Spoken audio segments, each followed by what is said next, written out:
Okay, so I'd like to just welcome everybody. Thank you, Sarah, for being here today. It's always a pleasure, and thank you for allowing me to be a part of your extraordinary organization. And just to welcome everybody to Navigate, which is really a way of understanding transitioning from an operational perspective.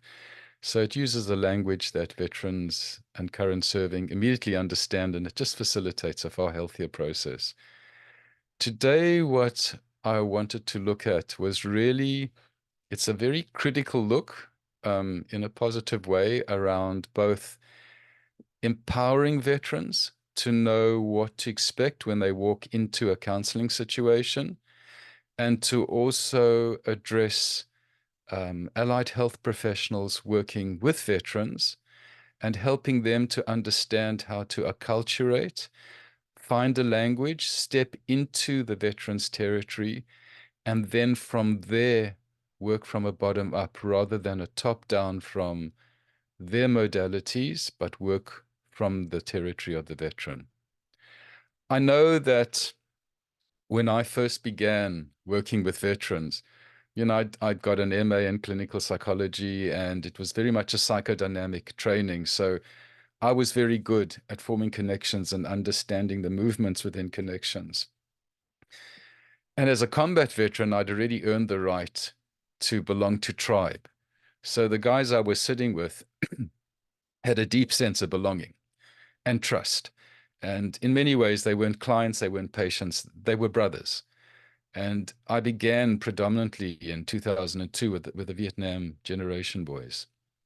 And they very much, the generation of my time in the Rhodesian Bush War, we all overlap each other. But even with everything I was trained in, even with my military experience, I realized that I was still not getting to the place that I felt I needed to get to facilitate healing. And I realized that my training was still not enough. So, because I hadn't had much experience in the brain and neuroscience, I began a journey over several years of really beginning to understand neuroscience and the brain and trauma in the brain. But even after that, I realized I still didn't have enough. And slowly, what began to arise between the people I was sitting with and myself was a transformation in which our language began to find a form that began with what veterans already know. So it started to use their language, and it started to use operational terms and strategies. So on that level, I guess what I've been pushing really hard for psychologists and counselors working with veterans is that, and I'll go back to what Doc Springer says, is that you decide whether you're going to be a doc working with the people you work with, or whether you're going to be a doctor. And she defines the doctor as the allied health professionals who have their certificates on the wall, and they have their set modalities. And when the veteran walks into the room, he or she walks into the territory of the person sitting on the chair, the doctor, and then becomes exposed or driven or guided by their modalities, which they believe are going to facilitate healing and transformation. Doc Springer then says, if you choose to be a doc, it means you've taken your certificates off the wall, metaphorically maybe. You've realized, as I realized, that what you know is not enough, that the tools you've got and the training you've received is just a beginning, and that if you want to work with this extraordinary population of people that have been right to the edge of darkness and been where very few people go, that you need to put aside your training. Well, not put it aside, but you need to suspend it for a while and learn to understand the territory of the people you are sitting with. Until you do that, you haven't earned the right to really be accepted and to be trusted. So that's a big thing that I've been trying to push and help others understand for a long time. The second thing was to help veterans to become empowered before walking into the counseling situation. And we know that when you're struggling with the impacts of war or your service or the transitioning challenges, there's a vulnerability. You and there's a frailty often to the psyches and the emotions. People have struggled for years before they ask for help. People, as veterans, we don't ask for help very quickly. And when we do, we place a lot of trust. And often, if that trust is betrayed or perceived to be betrayed, it's very hard to refind it and give it to someone else. And so the second part of my journey was helping folk to understand what expectations to hold onto when entering the situation. So what I did was I wrote a number of what I call protocols, both for veterans and psychologists or counselors or anybody, psychiatrists, anybody working. And I thought what I'd start off was with the protocols. I wrote 11 protocols for psychologists, coaches, psychiatrists, anyone working with veterans and current serving. And I'm going to start on those today. And my goal is that for those of you in the allied health profession, you may choose to listen to these with an openness and an open heart, in the same way that I critically self-reflected on myself year after year after year and realized that despite my training, I didn't have enough. And that I could, and despite even additional training, I still had to have an openness to the fact that I still didn't have enough. So in many ways, I call it leaving your ego at the door. All right. So if I've offended anyone, I apologize, but I have a mission here. So you may not like it, but just listen. So the first one was, I said, you need first to educate yourself about veterans and their territory. I say that ignorance will not get you through their front door. And I think for anyone choosing to work with veterans, if you have not understood them, if you have not taken time to research and understand the territory and the makeup of these extraordinary human beings, but if all you have is your evidence-based modalities, you've had minimal exposure, you're not ready to go in yet. You need to go into the territory, understand it first, self-reflect, and then you can begin the journey. Point two is you need to demonstrate trust and respect through being informed and understanding of their language. Now, people have said to me over the years, well, what do we do if we're not combat veterans or we haven't been in the military? And my answer to that is that what arose between myself and all the people I've sat with over 22 years was a style of languaging the process between us. And that was very much what started the writing of my book. So you don't have to be a veteran, but you can certainly read my book and others that exist out there, and you can learn the language. So, for example, when I will first sit with a veteran, my first question is, would you leave somebody behind? And of course, the answer to that one is, we'll never leave somebody behind. The next question is, so why have you left yourself behind? At that point, you're linking between who they are, but you bring themselves into the picture. So the next point from there is your mission has always been in service of other. Now your mission also now needs to be in service of yourself. And you explain why. Then it's about looking at the pull-throughs, which I've talked about before. And for those that haven't heard that, the first thing we look at is using the cleaning of the weapon as an analogy for how you progress forward. So as much as it's important to clean your weapon, and if you don't clean your weapon, there's several things that can happen. You need to clean your working parts, which equate to, your well-being, going to the gym, good eating, good sleep. And you need to clean the barrel of your weapon to stop dirt and residue coming in there. Otherwise, you get a stoppage, which is when the round gets stuck in the barrel, and that's the equivalent of depression and anxiety. Or you get a runaway gun, for example, where you are completely out of control. So now what we're doing is I'm explaining to the people sitting in front of me, we already understanding what you need to start doing now. And when they walk away, they've got a number of pull-through tools, whether it's breathing techniques, cold water therapy, meditation, mindful meditation techniques, a number of body-based tools that they can do before we even approach the trauma. So that means that I've facilitated a process where the veteran can go from sitting in the back seat of his car, driving through a dust storm, to sitting in the front seat. You're still driving through the dust storm, but you're in control of your vehicle. And that's before we do anything. So this is the example I give to show them that you can learn this language. And the minute you use the language, the person sitting in front of you goes, wow, you have taken time to learn who we are. But when we take a modality, and even if it's an evidence-based modality, it doesn't mean it's going to fit everybody. And if we keep applying one or two or three evidence-based modalities because we believe they work in every situation, that's like taking one or two weapons into war and expecting they're going to work across all territories. It simply doesn't work. And so I believe there needs to be a change in how, as professionals, we start to think about how we're going to work with veterans.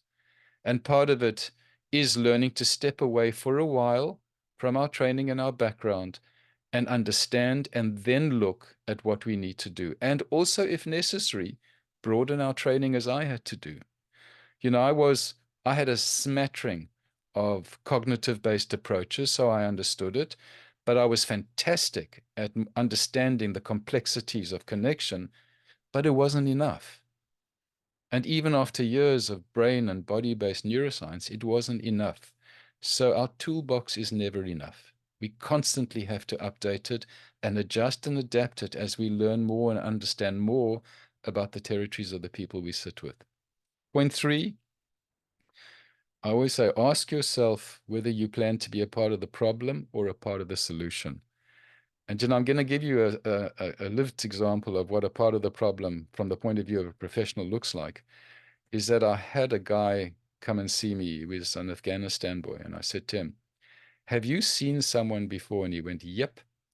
He said, it didn't work. And I said, so tell me what happened. He said, I walked into the room and I sat down on a chair facing the door. Makes sense to me. The therapist said to him, that's my chair, you need to move. Now, how out of tune can you be if you don't understand when a veteran walks in your room that he's going to face the door? And that's a classic example of somebody who had the arrogance to believe they could work with a population without knowing the basics of who these people are. You know, that's arrogance for me. I'm sorry. And at that point, you are part of the problem, not a part of the solution. And a veteran will only maybe have one or two problem experiences before they go, you know what, I don't trust anyone. So I'm pretty hardcore on this one. You need to readjust and adapt a lot of who you were in your training before you walk into this territory.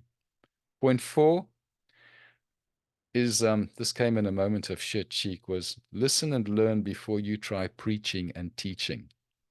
And, you know, I've had veterans say, they said, geez, my first session, I had so much I wanted to say.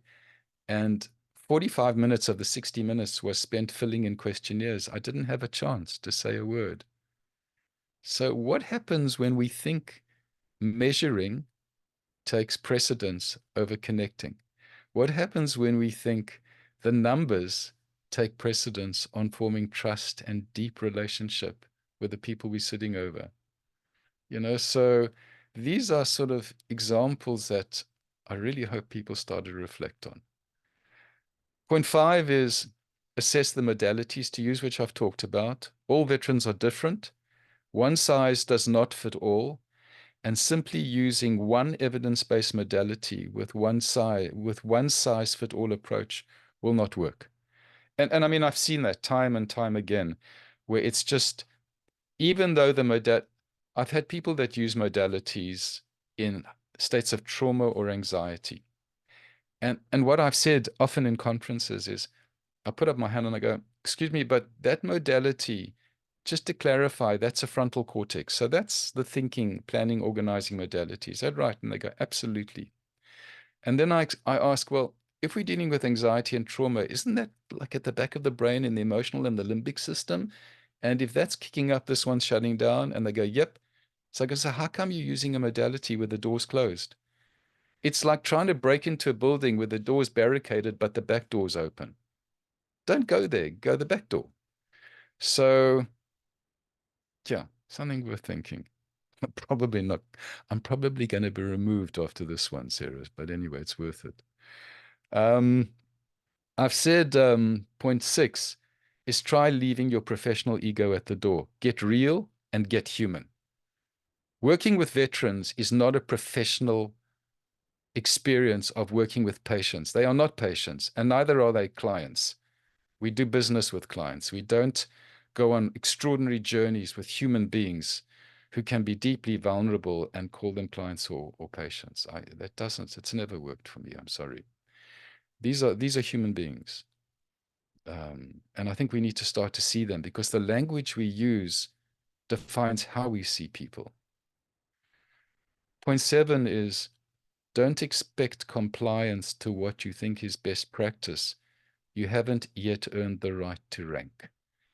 So, again, I've had so many veterans and especially from my own kind and in talking to veterans around the world who've said, they told me that this approach was going to work. And I kind of understood more at the end of it, but nothing had changed. So, I think, mm, I think what we think is sometimes useful because the evidence tells us it is, may not always work. It's like we're dealing with a population of people that went to war.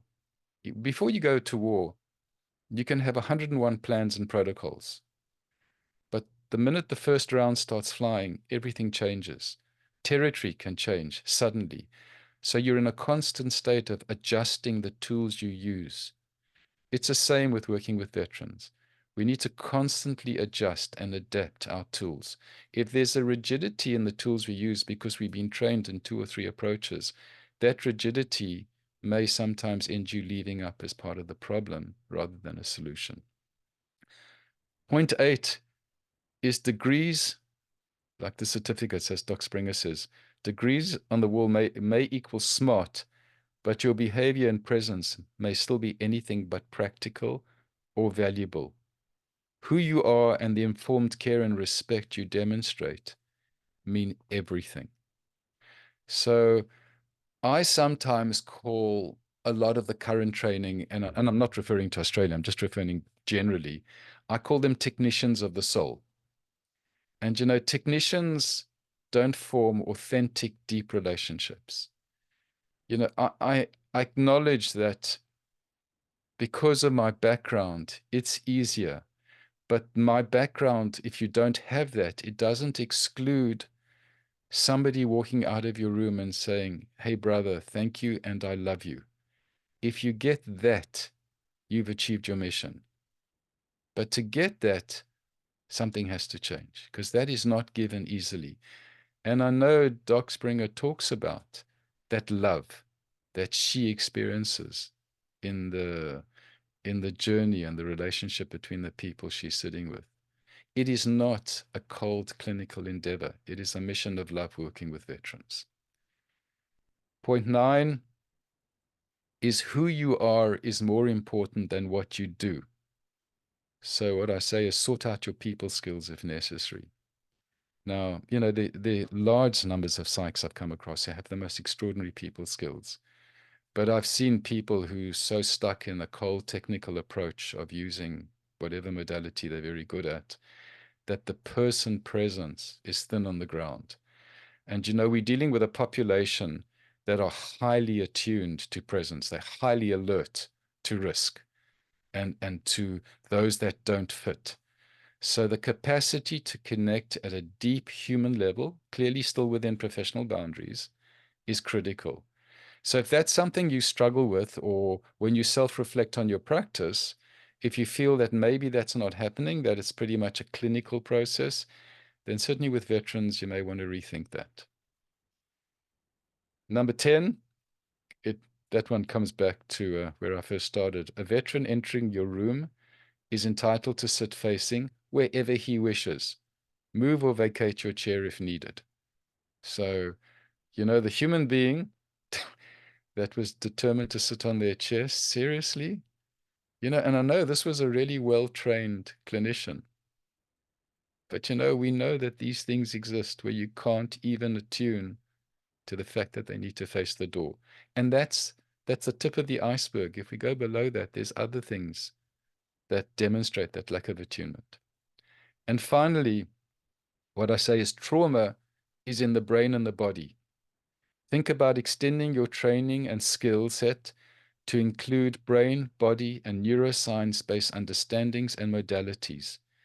Veterans are flexible and adaptable and will expect the same from you. So my challenge there is, if your modalities begin and end with the frontal cortex, with a smattering of breathing, if you're working with veterans, it's not enough. You need to understand the body-based tools. You need to have a lot of extensive training in neuroscience in the brain, as I had to do. So I think when we think about all these things critically and we self-reflect, as I really did, as I had to do over 22 years and constantly change and learn and become better, if we do that, then we are part of the solution and not part of the problem. So that was my kind of 11-point call to action to professionals. Then what I wanted to do was I wanted to empower veterans. Because for me, when there is a sense of disempowerment, there's trust which is born from pain, anguish, grief, and that trust lacks power. We just give our trust because our stand on the earth is so thin. And if that's shattered, the impact can be profound. So what I say to veterans, if you are a veteran, and you're certainly listening to this at the moment, no matter how challenged you are by your journey, it is critical that you carefully assess how you feel when you walk through the door for your appointment. Do not lose your power in this process. And these are the 7 things that I invite veterans to think about. So the first one is that any journey is first based on trust and respect. Take time to assess and work on your connection. Ask questions, observe reactions, and the question you need to ask yourself is this someone you can work with? And if it's not, you've got 2 feet. You know what to do with those. Point 2, just as much as you maintain situational awareness in operations, you can also take time to assess this territory. You are under no obligation to open any areas of your life until you are ready. And there are modalities that begin with telling veterans that it works for you if we go right into your worst experience, because all the research shows it's good. And the guy goes, okay, and his eyes are wide open. And I'm not saying it doesn't work, but what I'm saying is that there can be gentler ways of creating healing where we don't drop people in their ambush territory. Okay. If you want to get fit, you can go as I've done and run in extreme heat. Well, that's stupid. It does create change and more resilience, but there are better ways to do things. Point 3 is, unlike the military power hierarchy, the title and qualifications of the health professional need not imply your compliance. Okay, so don't lose your power. You may be asked to go straight to your most traumatic memory, which is kind of what I just said. And you have a choice. You have power and the right to say no if this is your truth. If you don't want to go there, you can say no. And if that doesn't work, you've got 2 feet. Walk until you find the person who's going to fit with you. And you will know that because you will feel a sense of attunement and trust when you sit down with that. You'll feel it immediately. You won't feel that antagonistic sense of this kind of hyper alertness. I said you have the right to choose what you want to begin working on. And you can go, I don't want to go there. What I want to talk about is the loss of my mate, or the fact that I'm really struggling post-military. You choose what you want to bring up. So it's important to use that power. Number 4 is, in the military, the territory determines the method. Ask about the modalities offered. If only one or two, if there are only one or two, do not be seduced by whatever labels are applied to those one or two. The fewer the modalities, the more potentially restrictive the framework. And, frankly, I don't care if evidence says one thing can fit everything. It's the same. Again, I get back to what I said. You take one weapon into war and that's all you use, you're going to have a few problems. You have one or two modalities, it's not enough. It can never be enough. Point 5 is, just because a professional presumes they know what you need, it does not mean that they are right. Exercise your right to question. Okay, don't be disempowered by certificates on the wall. Point 6, assess whether the professional understands the military mind. Can you choose where you want to sit in the room? So you can ask, what do you know about who I am? What do you know about where I come from? What reading have you done? Do you understand how we think? Do you understand the modalities that work for us, the language we use? Ask questions. And point 7 is, exercise your right to identify and communicate any behavior or communication you are uncomfortable with. So, for example, when this person said that they said that was their chair and they needed to move, they walked out. But what you can say is, when you have just done what you've done, you've demonstrated to me that you do not understand anything about who we are, and I'm not okay with this. And part of any change is learning to speak your truth in a respectful way and not always just time out. Because what happens in that counseling room can happen with your partner at home. So you can't just go blasting out of a house when there's a disagreement. Sometimes you have to sit and dialogue through it and sustain it. So it's good practice. And you're paying for it, or your veteran organization's paying for it. So you're paying for a service. Stand up for that service. So those are the things that I believe are really important. I am sure a lot of people may not agree with me, but that's okay.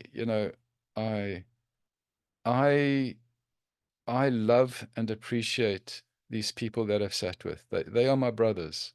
And even if I wasn't a veteran, I would have done everything I could to have earned the right to be called a brother, and for people to say thank you and I love you. Because then I would know, regardless of whether I was a veteran or just a clinician, that I was doing a good job. Because a veteran will never give love unless he feels that deep care and respect. And until we get that, there's a gap. And we need to close that gap. I want to finish off on a poem I wrote. And the poem was really triggered by the veteran relationship and between veterans over generations. And I called it Brothers. And it was born out of an experience that no matter what our time in the military was, it doesn't matter chronology, generations, or what war or where we fought, we are one tribe, and we are always one tribe. Whether we come from the Vietnam area, the World War II era, Afghanistan, we all know each other. We know each other's hearts. And as clinicians and counselors and coaches, if we work with veterans with the same attitude, we will start to share the same heartbeat. And that is the goal. It's about the heartbeat. And we know, neuroscience talks about mirror neurons. It's the parts of our brains that unconsciously communicate with each other, and we know they exist. And unless you can activate your mirror neuron, what you have is you have a presence in a room, but it's not a deep heart connection. So I'll finish off today with this poem, Brothers. And the photograph I actually had was, but I couldn't get it up on Zoom, was myself and my father. My father was a sergeant major in southern Rhodesia in charge of an Italian prisoner of war camp. And then there's the other one side by side between him and me. And that's what triggered the poem. So the poem goes as follows. Side by side, they sat on the bench, one fresh from war, the other wearied and aged from battles long since past. Brothers, united by the rites of combat, both sharing common memories, memories of friends long gone, grief buried deeply, pain carried day by day through the long, dark nights. Pain that has no end. Hearts stretched to breaking point, eased only by temporary numbing, stories spoken, but far more remain silent, etched into the marrow of their bones like acid, eating away at any trace of happiness or peace, haunted, nights filled with the screams of brothers, the smell of blood, still fresh to taste in memory, burnt, broken, impossible to comprehend. One old, one young, bound forever by the invisible wounds of war, yet both share a yearning to return to a time when they were warriors, brothers. Respect and trust were given, both bonded together so intimately that they would sacrifice their lives for one another. A brotherhood of warriors, grieving for a time of feeling alive, connected, powerful, now lost, abandoned in a world of unpredictability, where men will destroy fellow men, where trust and respect are sold for lies and deception. Streets, shopping malls are now the battleground. The enemy feels everywhere. Random chaos. The battles may be past, but the war within lives on and on and on. New battles fought every day in dreams, relationships, alcohol. Battles that have no respect for age or gender. Side by side they sit, brothers bound together in the silence of their grief and pain. And I think we need to remember in conclusion that the people we are facing and serving are bound by deep grief and deep pain. And we have to remember their hearts and not just focus on their minds or their anxiety or their stress or their PTSD. We have to do that work, but we also have to connect at the heart level. And to connect at the heart level means you've also got to connect with your heart. So if you disconnected from your body and your heart, do what it takes, because you need to demonstrate the courage to change before you've earned the right to step into a room with these extraordinary human beings. So something to think about for all of you. I do hope that if I've had a negative impact on anyone, well, deal with it. But I hope you take away something from that and something from my 22 years of trying to be a better human sitting in a room with these extraordinary humans, not just a clinician sitting in a room. So, Sarah, thank you. It's a bit of a shorter one today. Um, next time we meet, I'll look at the life lessons that I learned from chaos, loss, and ultramarathon running. So that can help veterans on their journey. So thank you again, and yeah, till we next meet. All right. Thank you so much.